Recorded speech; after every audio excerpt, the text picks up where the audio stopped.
大家问千万字，大家要跟大家做伙来捌一日。咱讲在家日日好，出外条条难。这个意思是讲，你的厝内有父母照顾的囡仔，上介幸福。今仔日要甲大家小解这一日，咱同齐来看到，这个读作难、乐安难、困难的难，读第五条。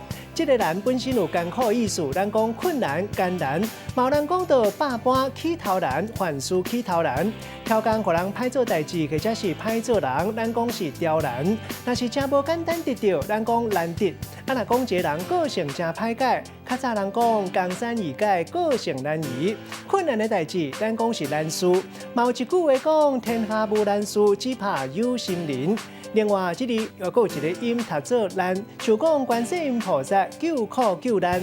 这个难本身就是灾的艰苦的意思。带大家做过来小解这两个词。头一个读作难免，意思就是免不了不免。咱新闻嘛常常讲到不离免。第二个词读作刁难，这个意思是挑工要甲人为难，嘛当讲是挑工甲人刁，嘛人讲是刁古董。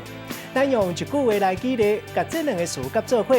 譬如讲，团体创作艺术作品的过程，常常需要经过互相研究甲讨论，难免会改搁再改，唔是讲挑工要互相刁难，大家都要有这款认捌甲心理准备。今仔日小解这一日读作难，另外一个音读作难，提供给观众朋友来参考。